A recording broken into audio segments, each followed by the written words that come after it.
واسع الكرم يا ربي بالمصطفى بلغ مقاصدنا واغفر لنا ما مضى يا واسع محمد سيد الكونين والثقلين والفريقين من عرب ومن عجم يا ربي بالمصطفى بلغ مقاصدنا واغفر لنا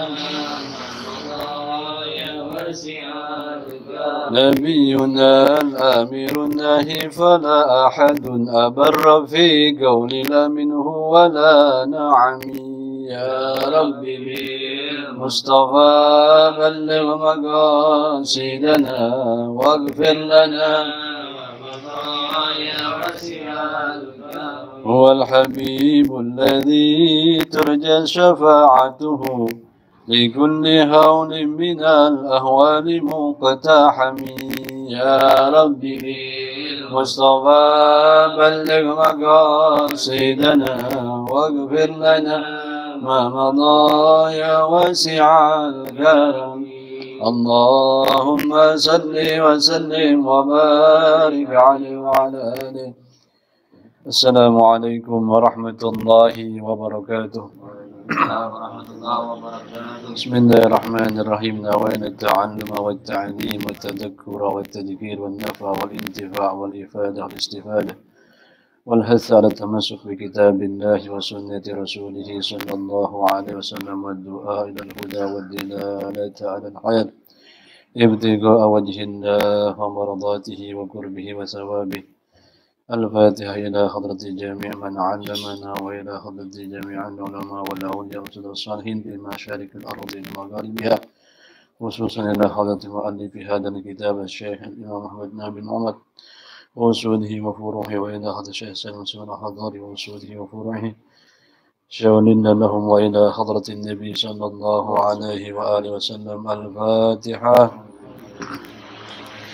بسم الله الرحمن الرحيم. الحمد لله رب العالمين الرحمن الرحيم مالك يوم الدين إياك نعبد وإياك نستعين اهدنا الصراط المستقيم صراط الذين أنعمت عليهم غير المغضوب عليهم ولا الضالين آمين. بسم الله الرحمن الرحيم. الحمد لله رب العالمين والصلاة والسلام على أشرف الأنبياء والمرسلين سيدنا محمد وعلى آله وصحبه أجمعين. أما بعد، فقال شيخ المؤلف رحمه الله تبارك وتعالى: وأدام النبع به وببركة علومه وبكم في الدارين آمين. رضي الله عنكم. والسادس الغارم، وهو ثلاثة: من تداين لنفسه في أمر مباح طاعة كان أو لا، وإن صرف في معصية أو في غير مباح كخمر وتاب وظن صدقه في توبته أو صرفه في مباح ويقضى مع الحاجة بأن يحل الدين ولا يقدر على وفائه، أو تداين لإصلاح ذات الحال بين القوم كأن خاف فتنة بين قبيلتين تنازعتا بسبب قتيل ولو غير آدمي بل ولو كلبا، فتحمل دينا تسكينا للفتنة فيعطى ولو غنيا، أو تداين لضمان fayu'ta in a'sara ma'al asili wa in lam yakun mutabarri'an bid-dhamani aw a'sarahu wahdahu wa kana mutabarri'an bid-dhamani bikhilafi ma idza dhamina bil idni. Alhamdulillah, kita bersyukur kepada Allah Subhanahu wa taala atas limpahan karunia-Nya kepada kita, terkhusus malam ini kita diizinkan oleh Allah taala untuk bisa berkumpul dalam rangka mencari ridha-Nya Allah taala, bersyukur atas nikmat sehat dan menjalin silaturahim, bertabarruk, ambil barakah daripada malam-malam suci Ramadan. Salawat dan salam kita mohonkan selalu kepada Allah Ta'ala, semoga dilimpahkan kepada junjungan kita Nabi besar Muhammad sallallahu alaihi wasallam, keluarga serta sahabatnya sekalian. Kemudian daripada itu maka berkata Tuan Syekh Al-Imam Muhammad Nawawi bin Umar Al-Bantani radhiyallahu anhu di dalam Ashifatus Saja, maka berkata radhiyallahu an, wasadisu, dan bermula yang keenam. Jadi udah keenam kita ini masuk. Daripada orang-orang yang berhak mendapatkan harta zakat. Wasadisu, dan bermula yang keenam itu al-gharimu, gharim, atau orang yang kelilit hutang. Orang-orang yang kelilit hutang, yang tenggelam dengan hutang, mereka adalah orang-orang yang berhak mendapatkan harta zakat dengan beberapa ketentuan yang akan dijelaskan oleh Syekh.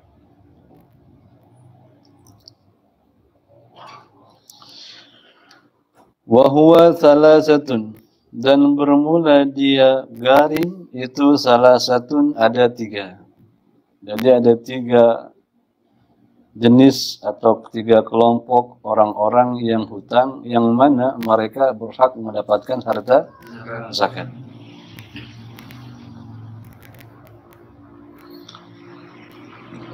Jadi kayaknya ada berita gembira bagi orang-orang yang punya hutang. Ya, ada kabar gembira, sebab mereka ternyata diperhatikan oleh agama. Dan Allah Ta'ala mengelompokkan mereka sebagai orang-orang yang berhak dapat harta zakat. Walaupun belum umum di kita, belum umum. Di kita biasanya harta zakat itu dibagi cuma dua kelompok besar, fakir dan miskin. Padahal nggak boleh begitu, kata Tuan Syekh di awal pembahasan kita, minimal tiga kelompok orang dapat, minimal. Apalagi bisa merata, itu lebih bagus, itu yang dianjurkan. Sebab mereka sudah disebutkan oleh Allah Subhanahu wa Ta'ala.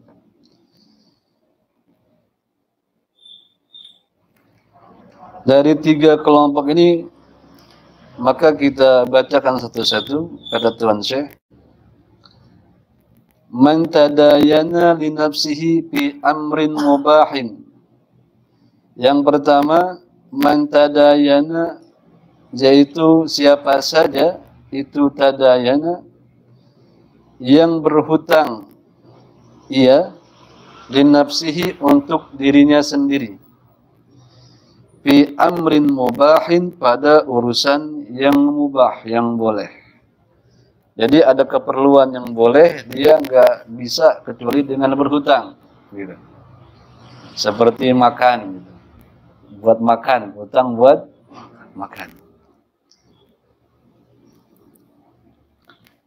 Atau buat jamu tamu, gitu. Hutang buat jamu tamu. Kayak mau kriaan gitu. Kan hutang, paling hutang itu? Hah? Masa?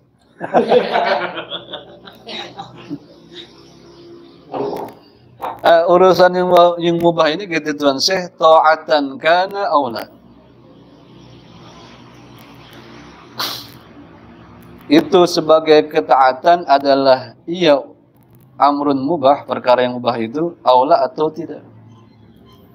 Jadi nanti dia hutang itu baik buat ketaatan ataupun tidak, urusan yang mubah itu. Kayak umpamanya orang mau nikah gitu, nggak punya uang, maka dia ngutang. Nah, utang dia buat ketaatan, tapi dengan ketentuan-ketentuannya, nggak melebihi batas.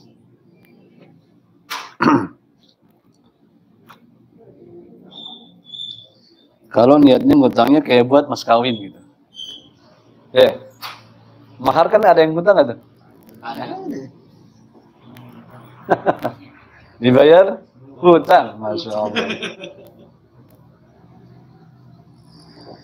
Jadi baik buat ketaatan ataupun tidak.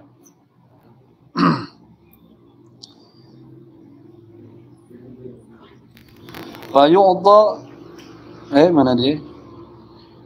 Wa in surifa, dan meskipun dia alihkan amrin mubah itu fi maksiatin, pada maksiat, kemaksiatan. Maksudnya au fi ghairi mubahin, atau pada yang tidak boleh, ka khamrin, seperti buat khamr. Umpamanya gini, ada orang ngutang. Dia waktu ngomongnya buat makan gitu ya, atau buat keperluan yang memang boleh. Tapi begitu dapat duit berubah dia, ternyata buat beli narkotika gitu, buat beli miras umpamanya. Kalau yang pertama memang dia ngutang buat urusan yang boleh, baik itu nanti dia buat ketaatan maupun tidak. Kalau ketaatan seperti dia mau nikah, dia ngutang gitu, ya boleh, silahkan. Ngutang nggak apa ya?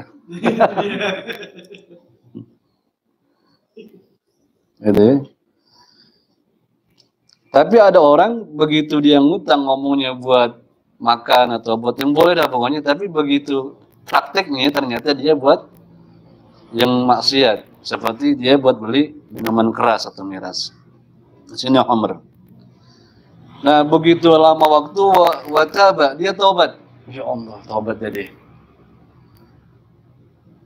Wa dzunna sidquhu, dan bisa diketahui apa sidquhu, kebenarannya, fi taubati, di dalam taubatnya. Nyesel aneh deh. Apa? Nyesel dia. Nyesel banget nih katanya.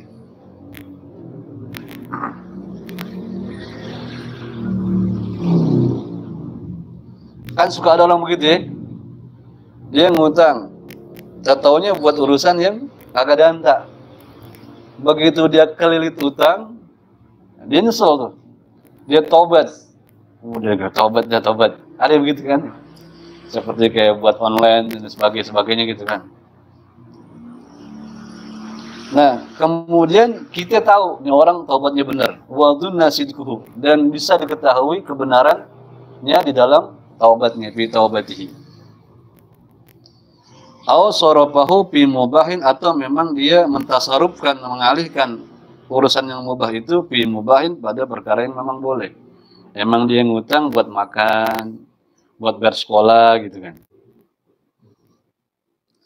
Wa yu'ta, maka diberikan dia, orang tersebut yang hutang, diberikan harta zakat. Ma'al hajati, serta kebutuhannya. Apa kebutuhannya? Bi ayyahilla dainu, dengan sekira-kira bebas adainu, apa hutang. Jadi sampai diberikan, sampai hutangnya lunas gitu. Ada catatan di sini, wala yaqdiru ala wafahi, dan sedangkan dia la yaqdiru, tidak mampu dia tuh mantadayana ala wafaihi, atas melunasi hutangnya itu, pelunasannya. Jadi gini, yang pertama ada orang ngutang. Dia ngutang buat urusan yang boleh, buat ya seperti kita contohkan tadi. Atau kemudian ketika dia ngutang berubah, ternyata dia buat maksiat. Nggak lama kemudian dia nyesel.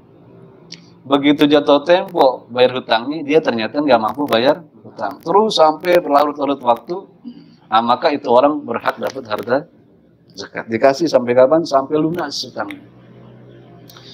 Jadi ada kelihatan orang, ya Allah susah banget gitu. Aku aneh punya hutang, nggak kebayar-bayar ini, susah bayar. Boro-boro kata dia buat bayar utang, buat makan aja masih begini aneh gitu. Lalu bohong kan mengutang gitu kan, bahasa kita. Nah, padahal dia ketika dia nggak mampu bayar, udah jatuh tempo, kemudian sampai berapa kali ditagih nggak ini, maka orang tersebut itulah mereka yang berhak dapat harta zakat, karena dia lagi susah. Atau dia memang buat kemaksiatan, tapi kemudian dia nyesel. Dilihat nih ambil, jadi ambil itu juga harus jeli. Jangan main kasih aja gitu kan. Lihat, ternyata nih orang kayaknya kalau dikasih harta zakat, dia bisa melunasi hutangnya, ini orang bakal bener gitu. Dikhawatirkan nanti ketika dia terus begitu keadaannya, apalagi yang ngutangin rada galak umpamanya, main sita-sita aja, ini jadi kacau kehidupannya. Kalau umpamanya nggak dilunasin hutangnya, maka pengurus ambil zakat itu dia berhak mengeluarkan zakatnya, duit bayarin supaya lunas. Enak gak tuh? Nah, Masya Allah ya. Jadi orang yang berhutang itu dibelain. Kalau memang dia tidak mampu bayar. Dengan catatan dia ngutang pada urusan yang boleh. Atau dia memang buat maksiat dalam perjalanannya, tapi kemudian nyesal. Dan kelihatan dia nyesalnya tuh, taubatnya. Dan kalau dibayar hutangnya dia bakal jadi orang baik, udah bayarin itu. Tapi kalau umpama ini orang kalau dibayarin kayaknya begini lagi, udah penjarain itu. Jangan sampai dia jadi jadi ya supaya untuk memperbaiki dirinya kan. Mungkin kalau nanti dia hukum dia bisa jadi orang baik gitu.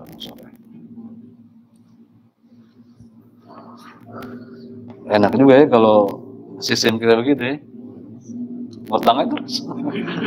Coba yang bayarin kan. Tapi nggak boleh begitu kan? Nggak boleh. Ternyata di sini ada tuh catatannya. Dia memang tidak mampu bayar dan utangnya juga memang buat urusan yang boleh. Masa ngutang buat beli mobil? Ya, itu ngutang buat hidup apa buat gaya hidup gitu kan gitu. Ini yang disuruh mendapatkan harta zakat adalah orang yang memang buat biaya hidupnya.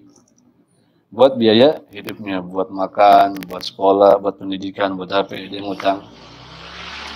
Buat bayar kontrakannya umpamanya. Nah, itu mereka dapat harta zakat. Kalaupun dia bermaksiat, tapi dia taubat dan kelihatan benernya taubatnya, itu mereka dapat harta zakat. Jadi ambil dia kudu jeli. Yang qasim, yang bagi harta zakat harus jeli.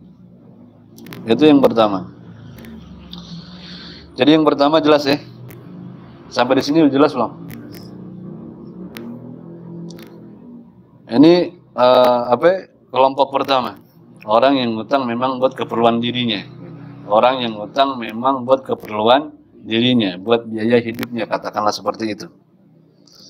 Kemudian yang kedua, au tadayana li islahi dzatil hali bainal qaumi, atau berhutang ia li islahi dzatil hali untuk mendamaikan suatu kondisi atau suatu keadaan bainal qaumi di antara kelompok manusia. Jadi dia ngutang buat mendamaikan sesuatu yang terjadi, ada satu hal atau kondisi yang terjadi dalam satu komunitas masyarakat. Ka'an khafa fitnatan baina qabilataini tanaza'ata. Seperti bahwa khafa, takut ia yang mau ngutang itu, fitnatan akan terjadi fitnah.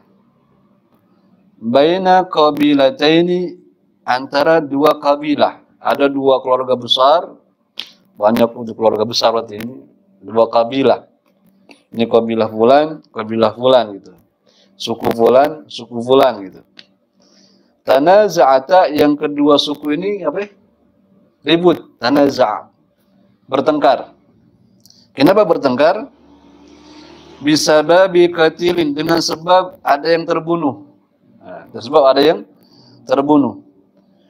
Walau ghairu adamin, dan meskipun yang terbunuh itu ghairu adamin, bukan manusia. nabrak kambing umpamanya. Wah enggak nih, pokoknya harus ente bayar denda. Dia ngerasa kelompok ini, loh, lah kambing lu lewat, gua lagi lewat gitu kan. Dia nggak mau bayar karena ngerasa nggak bersalah. Tapi yang punya kelompok yang punya kambing bilang, kabilah bilang, enggak, ente harus denda, harus bayar. Nabrak kambing di sini harganya katakanlah kambing cuma 5 juta karena ente tabrak, dendanya 50 juta umpamanya. Kan bisa begitu kejadian. Karena ada daerah-daerah yang begitu kan. Nah, kemudian jadi perang tuh, hampir mau perang. Nah, ada orang, wah ini nggak bener. Nggak bener. Maka dia ngutang. Buat apa ngutang ntar nih? Nah, buat mendamaikan kondisi itu. Dia ngutang buat, udah deh, anda yang bayar. Itu dari mana? Tenang, ada ngutang. Gitu. Ngutang. Jadi ngutang buat mendamaikan dua kabilah, dua suku yang mau bertengkar. Walaupun yang terbunuh bukan manusia. Bal walau kalban, bahkan meskipun yang terbunuh atau yang mati itu kalban, anjing. Sampai anjing. Ya lagi dua suku ini ngapa jadi bertengkar kan? Bisa aja kan? Satu negeri ada ya babi atau anjing gitu. Nah, dia ngutang tuh, dia jamin.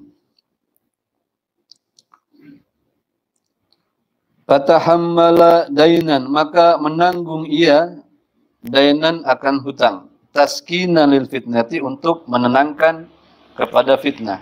Taskinan maf'ul ajlih namanya.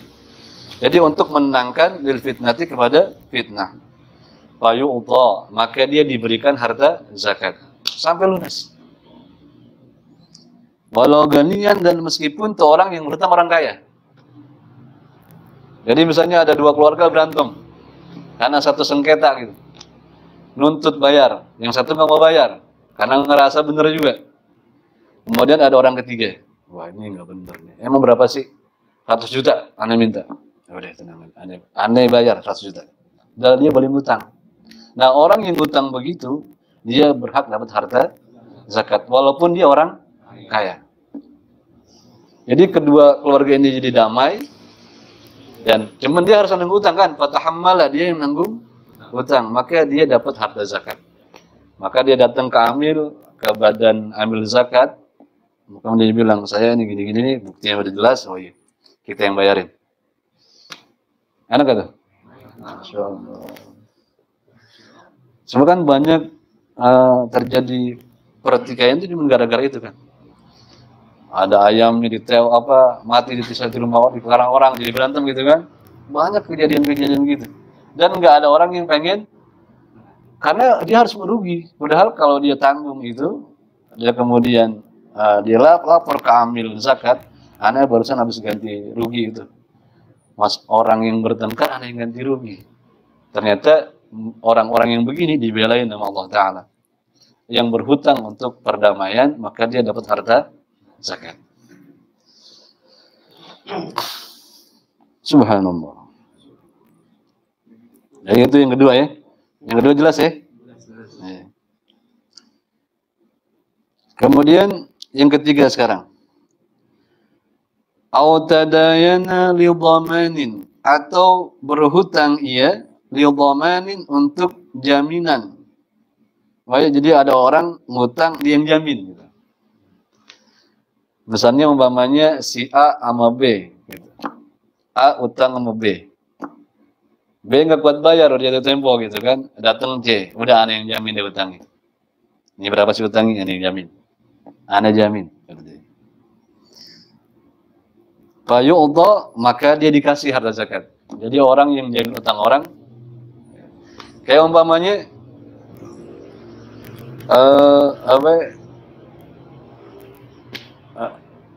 orang ahli waris mati gitu. Ternyata anak dia jamin, dia yang jamin gitu. Maka dia juga berhak dapat zakat, harusnya itu.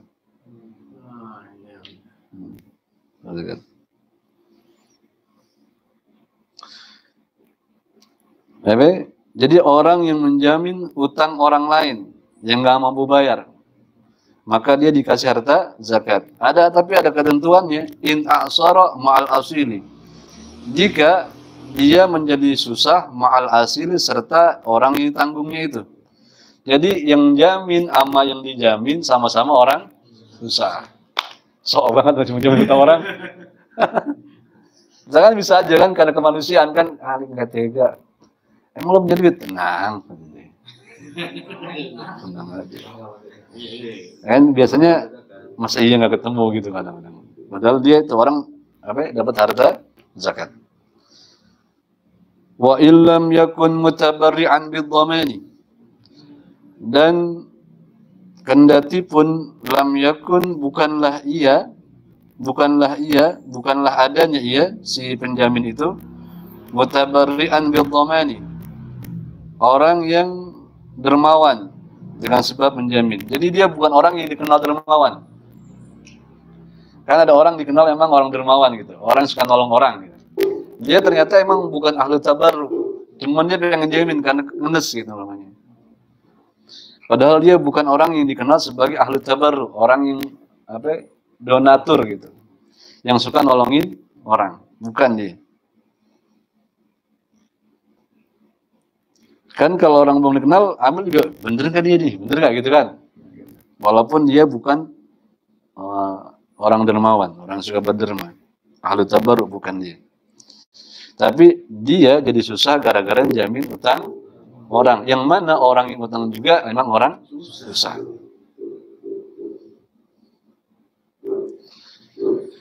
Au a'sarahu wahdahu, atau dia jadi susah yang menjamin itu, mantadayana itu yang menjamin utang orang, lidhamanin wahdahu sendirian. Wa kana mutabarri'an bidhamani, dan adalah ia orang yang ahli tabarruk, itu ahli tabarruk bidhamani dengan jaminan. Dia dikenal memang orang yang suka jamin orang.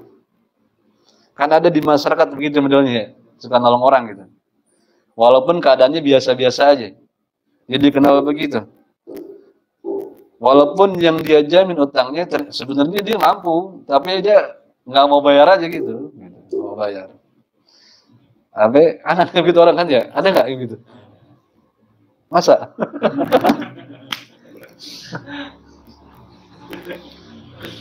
Tapi udah ada yang jamin deh. Iya, ada yang bayarin utangnya gitu, ada jamin deh. Nah, maka itu kemudian dia dapat harta zakat karena dia jadi susah gara-gara orang yang utang itu. Bihilafi ma idza dhamina bil idni, dengan perbedaan perkara atau sesuatu yang apabila ia menjamin bil idni dengan izin orang yang berhutang. Ada kongsi, ada kongkolingkong bahasanya. Aneh mau hutang ya, A sama B bilang. Kata A, B, aneh mau hutang. Ntar lu yang jamin ya. Gitu. Kan lu dapat zakat, duit kita bagi. Ada senarionya kan? Nah itu nggak boleh karena udah ada izin dari dia. Jadi nggak boleh ada kongkolingkong, nggak boleh. Emang dia jamin. Ini orang nggak susah. Kalau mau korek juga nggak bakal bayar utang, udah ada jamin. Tapi kalau dia memang kongkolingkong enggak. Jadi ngutang ngomongnya 50 juta ya, 50-50 kan. Ente 25, Anda 25. Duitnya dari mana? Ntar ambil yang ngebayarin. Ada nggak tuh? Jadi apa itu? Penipu kan? Nah itu nggak boleh. Jadi sekali lagi ambil juga harus jeli. Wah, ternyata selidikin walau kongkolingkong. Nah yang begitu nggak dapat harta zakat, nggak dapat.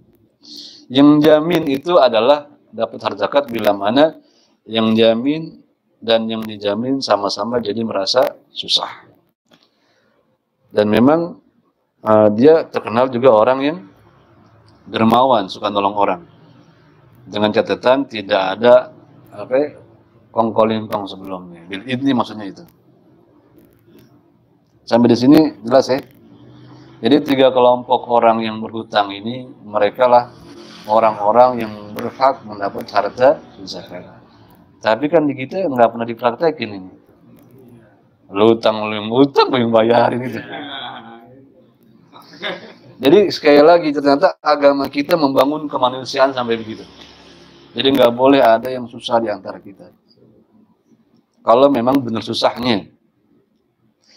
Dan kalaupun dia rekayasa nggak bisa, karena di sini disebutkan kalau orang yang rekayasa nggak dapat harta zakat. Kalau emang dia susah gara-gara hutang dia buat biaya hidup atau memang buat pendidikan, pokoknya buat yang perkara yang mubah baik taat maupun tidak, kemudian dia tidak jadi mampu bayar hutang, nah, maka dia dapat harta zakat.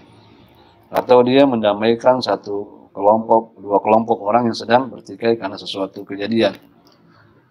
Dia yang jamin itu.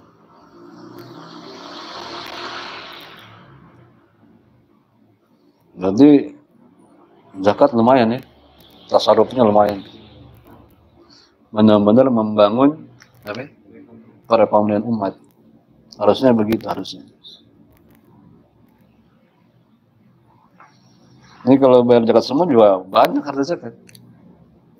Banyak harta zakat. Kelas kita baru zakat fitrah. Kelas kita baru zakat fitrah. Kalau zakat mal kan lumayan. Ini yang keenam. Kelompok keenam mereka orang-orang yang dapat harta zakat itu orang-orang yang apa? Yang berhutang. Lanjutkan. Wasabi'u sabilullahi, dan bermula yang ketujuh dari kelompok orang-orang yang mendapatkan harta zakat atau mustahik zakat. Mereka yang ketujuh sabilullah, di jalan Allah.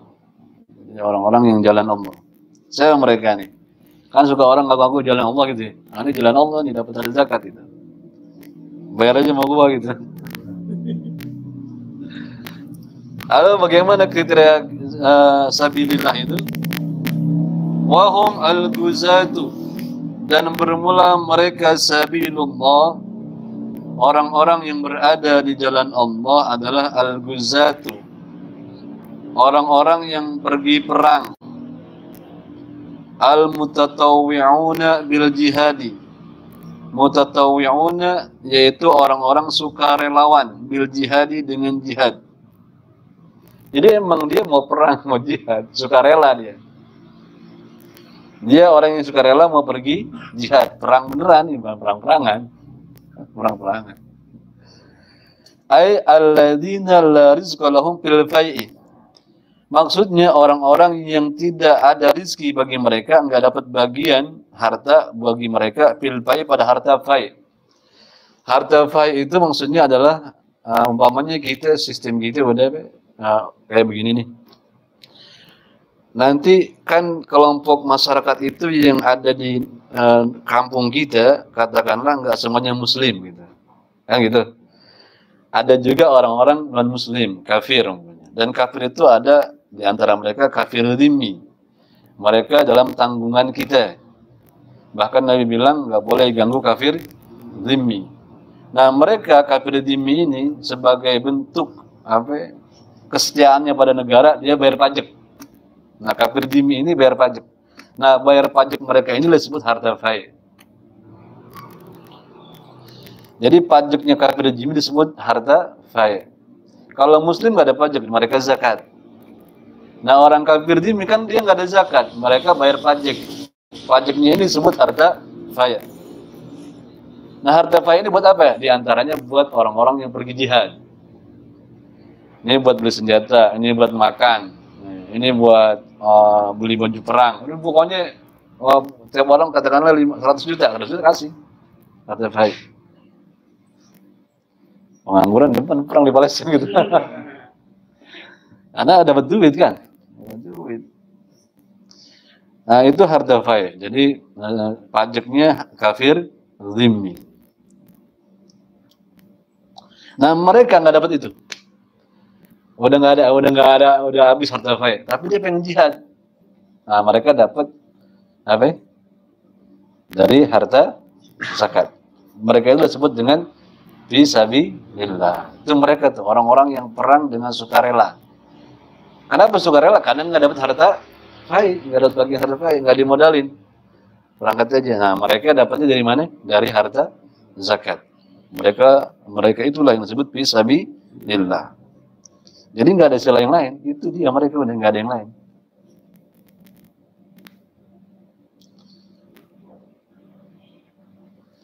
Wah ini fisabilillah nih lagi belain orang, enggak ada.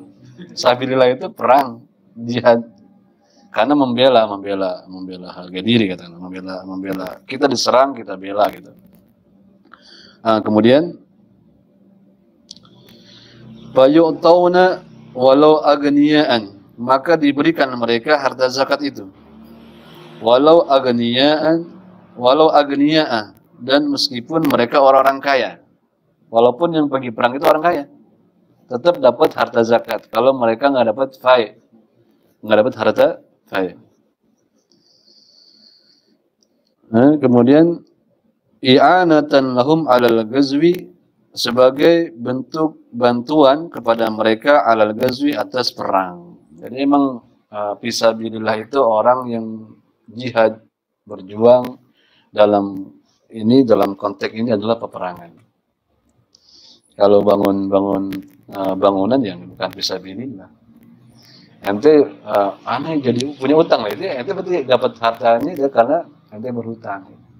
Itu boleh kan? Buat kepentingan umat boleh bangun sesuatu, ente jadi ngutang gitu. Maka ente kategorinya bukan fisabilillah tapi orang yang berhutang. Jelas ya? Sebab sabilillah itu memang orang yang perang di jalan Allah dengan sukarela, nggak dapat harta fai. Disebut sukarela karena mereka nggak dapat harta fai. Itu yang ketujuh, orang apa? Fisabilillah. Jelas ya? Wal thaminu, kita habisin bahasan kita nih. Dan bermula yang kedelapan, Ibnu Sabili, yaitu Ibnu Sabil, anak jalanan. Apa nih maksudnya anak jalanan nih? Apa gembel atau gimana gitu kan? Yang disebut Ibnu Sabil dalam konteks ini AB, karena Allah sebut mereka kan. Innamas shadaqatu lil fuqara wal masakin wal 'amilin 'alaiha. Terus sampai wabnis sabil kan. Allah sebut mereka. Maksudnya apa itu Ibnu Sabil? Maka kata Syekh, wa huwa 'ala qismaini, dan bermula dia Ibnu Sabil itu 'ala qismaini, atas dua bagian, dua kelompok. Dua istilah, majaziyun yang pertama, majaziyun atau kita baca majazizin boleh. Yang pertama Ibnu Sabil majazi. Wa huwa munsyi'u safarin min baladi mali zakati. Dan bermula dia Ibnu Sabil majazi itu orang yang memulai perjalanan dari negeri tempat harta zakat. Jadi Ibnu Sabil itu orang yang pengen melakukan satu perjalanan dan nggak punya modal, dan dia memulai perjalanannya di negeri dia yang memang itu tempat orang ya, bayar zakat banyak di situ, ada bajisnya. Maka dia datang ke bajis, Pak, saya mau melakukan perjalanan. Nanti disebutkan perjalanannya buat apa gitu. Nah terus Anda nggak punya modal, dikasih tuh dia tuh. Dikasih modal, nama ini buat ongkosnya, ini buat makannya, buat sampai ke sana. Itu Ibnu Sabil majazi. Dia memulai perjalanannya di negeri dia yang memang negeri itu negeri yang ada zakat, ada harta zakat. Yang kedua katanya Syekh, Ibnu Sabil itu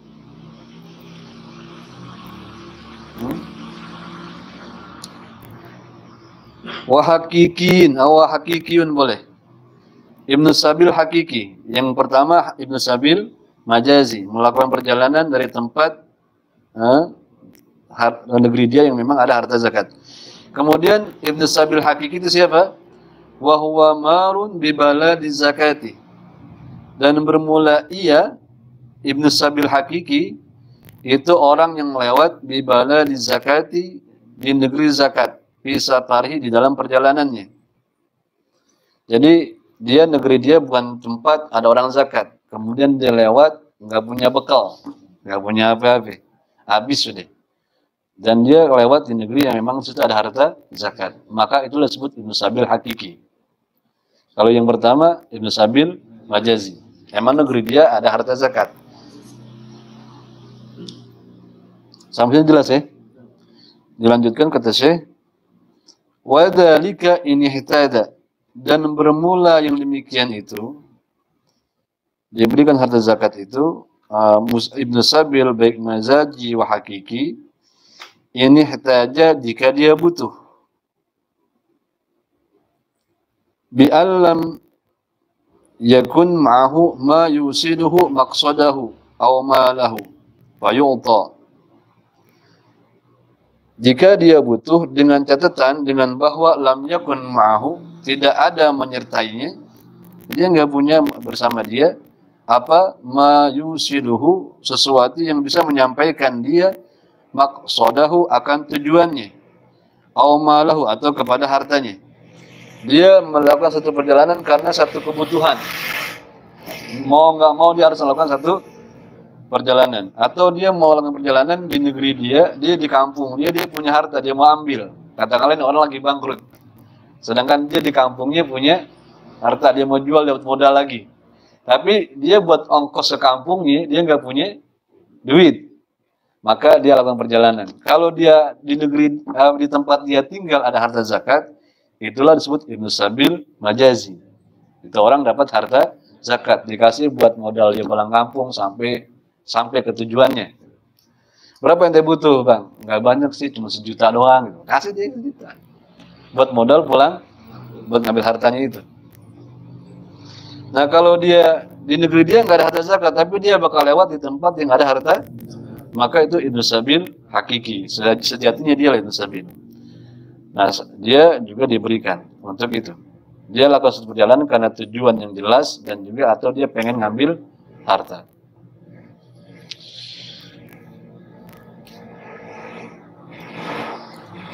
Fayu'ta man la mala lahu aslan. Maka diberikan harta zakat itu Ibnu Sabil man la mala lahu aslan. Orang yang tidak punya harta lahu baginya aslan sama sekali. Emang dia di tempat itu udah nggak punya duit lagi udah. Rumah jangan kontrak katakanlah begitu. Itu dalam bahasa kita deportasi itu. Iya. Bisa. Tapi kalau deportasi kan emang dipulangin. Nah, dia ingin pulang tapi pengen ngambil harta modalnya buat modal lagi. Maka mereka dapat harta zakat. Itu disebut Ibnu Sabil. Kenapa dia melakukan perjalanan? Karena di tempat dia tinggal saat ini dia kehabisan udah. Harta nggak punya, apa nggak punya gitu kan. Keluarga nggak punya. Sedih amat. Maka mereka diperhatikan oleh agama. Dapat harta zakat sebagai apa? Bentuk dia supaya sampai ke tempat tujuan dia.